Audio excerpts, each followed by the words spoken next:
Bismillahirrahmanirrahim. Teman-teman yang dirahmati Allah Subhanahu wa taala, kita lanjutkan tentang masalah sabar.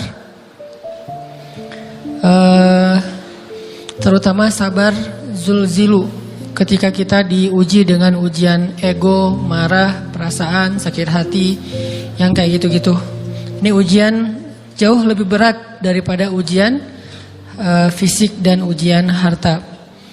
Termasuk rasa cinta, rasa benci, kadang itu menjadi ujian. Kenapa ujian bikin kita jadi tidak lagi logis, nggak realistis, dan kadang-kadang mengabaikan hal-hal nilai-nilai yang kita selama ini pegang sebagai satu kebenaran. Kita ngabaikan batasan-batasan syariat. Ini semuanya ujian dari Allah Subhanahu wa taala. Sehingga tidak disebut orang yang beriman kecuali ketika Allah Subhanahu wa taala melihat dia sabar dalam ujian. Kalau dia nggak sabar dalam ujian, malah di dalam pembukaan surat Al-Ankabut tadi Allah menggolongkan mereka termasuk orang-orang yang munafik. Apa arti yang orang munafik? Orang yang mengaku beriman tapi sebetulnya dia tidak beriman. Apa salah satu buktinya? Dia tidak sabar. Jadi kalau kita mau menilai diri kita mukmin atau munafik, dan ini bukan materi untuk menjudge orang lain. Oh ternyata dia itu munafik, bukan. Lagi-lagi konsep kita belajar itu angle-nya untuk diri kita sendiri. Saya sangat tidak merekomendasikan kita belajar untuk mendapatkan kaca pembesar, mencari-cari kesalahan saudara kita. Tapi kita belajar untuk semakin bisa bercermin untuk menemukan aib dan kekurangan diri kita. Jadi semakin kita tahu ilmu agama, semakin kita tahu ayat dan hadis, semakin kita punya cerminan untuk menilai diri kita dan memperbaiki diri kita. Bukan nyari kaca pembesar untuk memperjelas aib-aib dan kesalahan orang lain. Kalau kita pengen menilai diri kita ini orang yang mukmin atau munafik, caranya lihat aja kita sabar nggak nih, terutama dalam masalah emosional, dalam masalah ego, dalam masalah marah, dalam masalah hawa nafsu, dalam masalah perasaan cinta, dalam masalah benci segala macam. Masih bisa nggak kita adil bahkan kepada orang yang kita benci? Adil kepada orang yang kita benci, adil kepada musuh sekalipun. Bahwa jangan sampai kita gara-gara nggak suka kepada seseorang, kita berlaku zalim kepada dia. Jangan. Ini berarti kita harus ngelawan ego kita sendiri. Ego untuk memaafkan orang lain, ego untuk bisa melupakan kesalahan orang lain, ego untuk bisa berlapang dada dengan hal-hal yang gak nyaman daripada orang lain. Ini adalah ujian yang paling berat. Di situ kita bisa lihat kita nih mukmin atau munafik. Kalau gak pernah sabar sama sekali dalam masalah ego, dalam masalah emosional, berarti jangan-jangan kita tergolong di antara orang-orang yang kata Allah, wa ma hum bimu'minin. Mereka bukan orang yang beriman. Kata Allah di surat Al-Ankabut, mereka itu adalah wala ya'lamannallahul munafikin, orang-orang yang munafik. Nauzubillah min dzalik. Kalau kita merasa pernah sabar terhadap emosi kita, sekarang kita lihat sesering apa kita sabar terhadap emosi kita. Maka derajat seorang mukmin tergantung tingkat kesabarannya. Ada yang orang sabar hanya kalau disakiti dengan satu kata. Ada yang sabar dengan satu kalimat. Ada yang sabar dengan satu paragraf.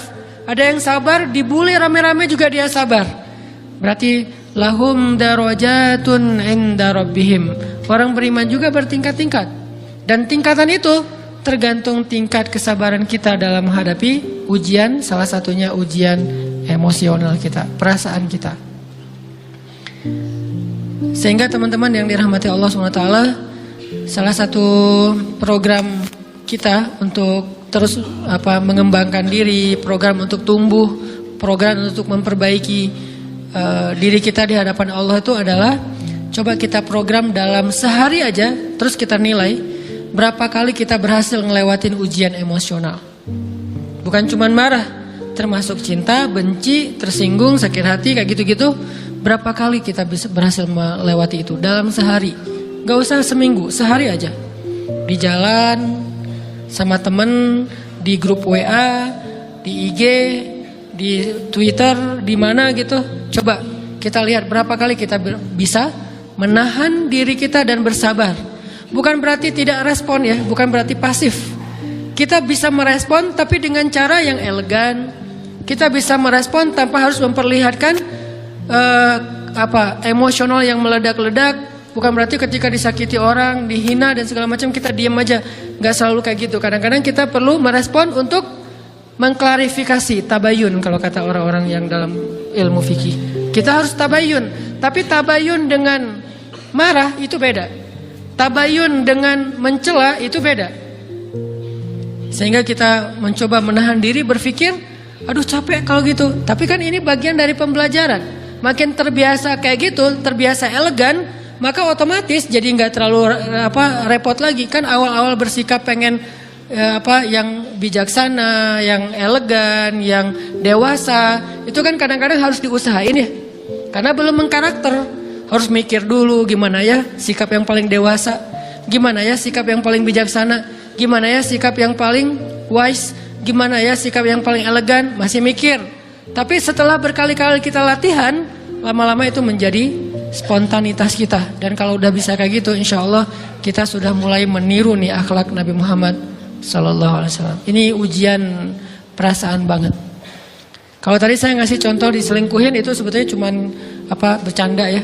Karena diselingkuhin ini pastinya bukan ujian, tapi musibah. Pengkhianatan ya, tidak ada tempat. Gimana kita ngelawan perasaan kita kalau lagi kayak gitu? Gimana kita ngelawan perasaan kita kalau lagi diuji? Gimana cara kita bersabar? Karena iman dan sabar itu bisa dibilang satu paket. Nggak disebut orang beriman kalau nggak sabar. Dan insya Allah orang yang sabar itu adalah ciri-ciri orang beriman. Nggak mungkin disebut orang beriman kalau nggak sabar. Kita pikir memang iman itu hanya ucapan. Kalau iman itu cuma ucapan, inna sholati wa nusuki wa mahyaya wa mamati lillahi rabbil alamin, gampang. Kalau iman itu cuma ucapan, hasbiyallah wa ni'mal wakil, gampang. Kalau iman itu cuma ucapan, la haula wa la quwata illa billah, gampang. Kalau iman itu cuma ucapan, iyyaka na'budu wa iyyaka nasta'in, gampang. Tapi Allah mengatakan, wa ma hum bimu'minin. Ahasiban nasu ayyutraku ayyakulu amanna wa hum la yuftanun. Emangnya cukup dengan hanya mengatakan kami telah beriman lalu tidak diuji? Ternyata iman adalah sabar dalam ujian. Jadi nggak mungkin orang disebut beriman sementara dia tidak sabar, sementara dia emosional, sementara dia temperamen, sementara dia orangnya meledak-ledak, sementara dia orangnya mengeluh, sementara dia orangnya berputus asa. Nggak mungkin. Karena ulama mengatakan la tayasu, jangan berputus asa. Fa innal ya's laisa min akhlaqil muslim atau mu'min. Karena sesungguhnya keputusasaan bukan di antara akhlak orang yang beriman. Orang yang beriman itu tidak pernah berputus asa. Serumit apapun masalah kita, kalau kita punya yakin sama Allah bahwa Allah ala kulli syai'in qadir, maka kita pasti akan punya harapan.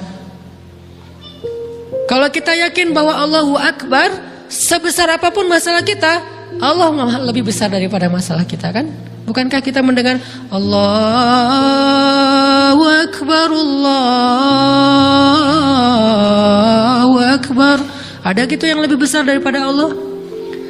Harusnya kita tidak pernah berdoa kepada Allah sambil mengatakan, ya Allah, saya punya masalah besar.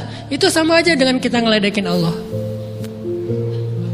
Sama aja kayak kita datang ke teman kita bilang gini, saya mau pinjam duit. Enggak akan banyak kok, saya tahu kamu kalau kebanyakan kamu nggak akan sanggup. Kan nggak mungkin kita ngomong gitu kan ya. Saya lagi banyak hutang nih, saya mau minta tolong sama kamu. Insya Allah saya nggak akan minta seutuhnya. Saya tahu kamu juga kurang duitnya, saya minta dikit-dikit aja lah. Kan nggak gitu kan cara kita minta tolong. Sama aja kita doa, ya Allah, saya punya masalah besar. Ngomong ke Allah punya masalah besar. Kalau kita ngomong ke manusia kayak gitu wajar, tapi ke Allah, ya Allah, saya punya masalah kecil nih. Apa? Ada hutang sedikit, berapa? 100 M. Allah kan ghaniyun, maha kaya. Jadi jangan pernah mengatakan 100 M itu besar di hadapan Allah. Kita ngeremehin Allah banget. Bukankah Allah Maha Kaya? Jangan pernah mengatakan bahwa musibah kita, ditinggalkan orang yang kita cintai, dibully seluruh dunia, itu besar di hadapan Allah. Bukankah Allah cukup buat kamu, kata kamu? Inna sholati wa nusuki wa mahyaya hasbiyallahu ni'mal wakil. Jadi Allahu Akbar. Sehingga kalau kita berdoa, ya Allah, saya punya sedikit masalah. Bukankah Umar pernah mengatakan, ya nafsi, idza dhaqat alaikid dunya, fala taquli ya rabbi indi hammun kabir, faquli ya hammun indi rabbun kabir. Wahai jiwaku, kalau kamu merasakan kesempitan, kegalauan, bingung, sakit, jangan pernah kamu mengatakan ya Rabbi, saya punya masalah besar. Tapi katakanlah, wahai masalah, saya punya Rabb yang maha besar. Iman dan harapan, berharap, itu nggak bisa dipisahkan. Iman dan sabar itu nggak bisa dipisahkan. Iman dan berserah diri atau menyerahkan urusannya, tawakul atau kita nyebutnya tawakal, nggak bisa dipisahkan. Bagaimana kita mau menyebut diri kita mukmin sementara kita nggak sabar ketika diuji dengan perasaan? Alhamdulillah kalau kita selama ini masih bersabar dengan ujian fisik. Ujian fisik yang setiap hari kita alamin apa? Lelah, capek, pulang kerja, pulang sekolah, pulang dari kampus, ngaji. Capek kan? Belum lagi macet-macetan, belum mandi pula. Dari tadi pagi, dari semalam kurang tidur dan segala macam. Lelah, capek, ngantuk. Kadang-kadang sampai drop kesehatan kita. Kita bisa lalui itu. Gak apa-apa, capek-capek juga. Yang penting saya pengen belajar. Jalan nih jauh-jauh, ada yang dari Sumedang, ada yang dari Lembang, ada yang dari Banjaran, dari mana-mana datang pengen ngaji. Jarak jauh nggak apa-apa, macet nggak apa-apa, lelah nggak apa-apa, habis duit nggak masalah. Tapi sampai di sini kesenggol dikit aja sama teman kita, dalam ucapan mungkin, dalam ekspresi kadang-kadang kita senyumin nggak dibalas senyum, atau mungkin hal-hal sepele. Itu bikin seolah-olah amal kita yang udah habis-habisan tadi jadi berkurang sampai habis pahalanya. Ujian perasaan. Kadang-kadang datang ke sini nggak ada rasa tidak nyaman sedikit mungkin dengan teman kita atau dengan orang yang di sebelah kita, akhirnya kita merasa tersinggung, akhirnya kayak jadi berlebih-lebihan.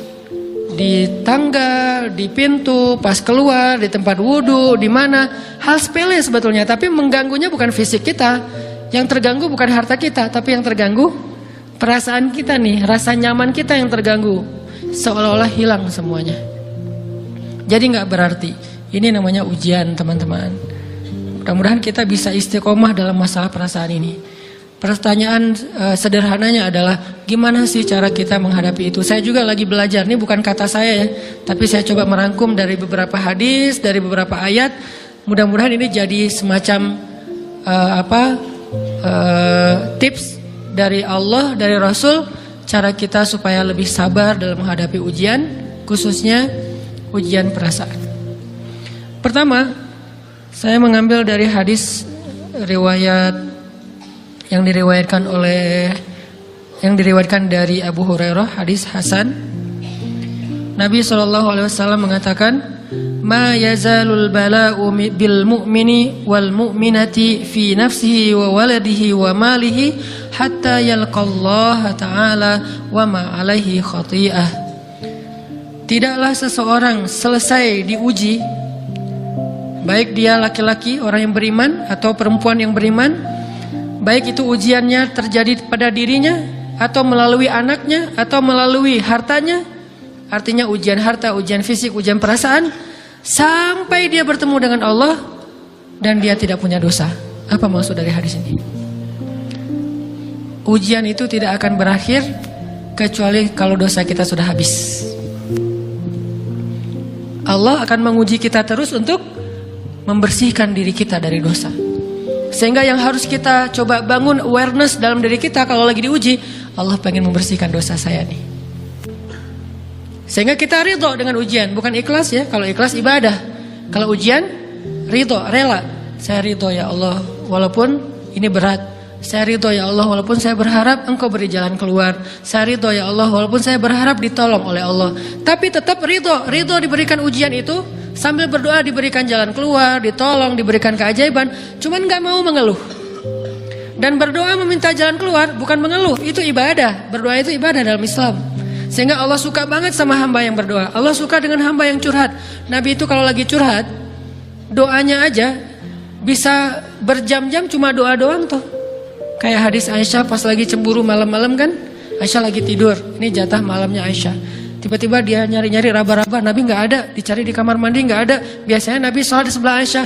Wah, curiga nih, jangan-jangan ke rumah si fulan. Dicari ke rumahnya, ditelepon nggak aktif, mungkin lagi dicas, datang ke rumahnya. Ketuk pintu. Hafsah, Nabi di rumah kamu nggak? Enggak Aisyah, beneran. Cari ke rumah Sofia. Sofia, Nabi di sini enggak? Enggak, beneran. Cari ke rumah Maria. Maria di sini enggak Nabi? Enggak. Kemana ya Nabi? Rumah istri-istri yang lain enggak ada.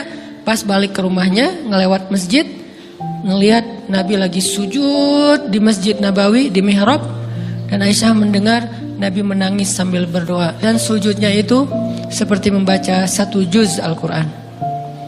Dan itu isinya doa nangis. Robbi. Jadi kalau kita katakan nggak usah banyak berdoa sama Allah, malu. Justru Allah suka kepada hamba yang berdoa. Justru sebaliknya, kalau kita jarang berdoa atau enggan berdoa, buat Allah itu orang sombong. Allah nggak suka hamba kayak gitu. Kamu nggak butuh saya, sama kayak kita lagi ada masalah, punya teman yang punya kelebihan harta, terus kita kayak bingung gitu nyari kesana kemari pinjaman, dia nggak dikasih tahu. Pas dia tahu dari orang lain, dia ngomong apa? Kamu nggak nganggap saya ya? Emangnya saya bukan teman kamu? Kok kamu punya masalah keuangan tapi saya nggak dikasih tahu, malah saya tahunya dari orang lain? Tersinggung kan? Kalau teman kita aja tersinggung, apalagi Allah. Kamu punya masalah kok nggak ngomong ke saya, wahai hambaku? Bukan berarti Allah nggak tahu. Allah tahu, cuman Allah berhak, bukan ingin ya, berhak untuk dilibatkan. Allah berhak untuk dicurhatin. Allah berhak untuk dijadikan tempat kita untuk habis-habisan menangis dan melampiaskan masalah kita kepada Allah dalam bentuk curhat-curhat dan doa. Sehingga kalau kita berdoa, ya Rabbi, Allah langsung inni qarib, mendekat Allah kepada kita. Jadi teman-teman yang dirahmati Allah, kalau kita punya masalah, kita coba bangun awareness, oh Allah pengen membersihkan dosa-dosa saya nih. Terus kita berdoa, ya Allah bantu saya, ya Allah tolonglah saya, istighfar. Saya kadang-kadang ngerasa nih, kalau ada dosa, ada kesalahan, ada kekeliruan yang saya lakukan misalnya gitu, kalau saya nggak kuat istighfarnya, bentar lagi akan diuji sama Allah. Ujinya macam-macam, alhamdulillahnya ujiannya masih ketahan. Pasti diuji sama Allah. Kalau istighfarnya nggak kuat, taubatnya tuh nggak kuat, langsung diuji sama Allah. Dan itu saya langsung sadar, oh benar, berarti yang tadi ini lagi dihapus sama Allah nih. Perkencang lagi, perkuat lagi istighfar. Kenapa? Karena kalau istighfar kita kuat, berarti kan dosa kita dihapus dengan istighfar ya. Otomatis ujian kita durasinya berkurang. Makin kuat istighfar, makin berkurang. Kalau istighfarnya udah mantap, udah selesai, Allah cabut tuh ujian kita. Diganti dengan kebaikan. Jadi teman-teman, kita coba sadari, oh kalau Allah menguji saya, memang saya banyak dosa. Sebelum kita mencari kambing hitam, nyalah-nyalahin orang lain, sebelum kita marah kepada orang lain, kadang wajar kita marah kepada orang lain gara-gara ucapannya, komennya, teks dari dia, wajar. Tapi sebelum itu, marah dulu kepada diri kita atas dosa dan kesalahan kita yang baru saja kita lakukan, atau yang dulu kita lakuin dan belum benar-benar kita tinggalkan. Kalau kita ngerasa banyak dosa di masa lalu sebelum kita taubat, hijrah, berarti mungkin itulah alasan kenapa sekarang kita diuji setelah hijrah.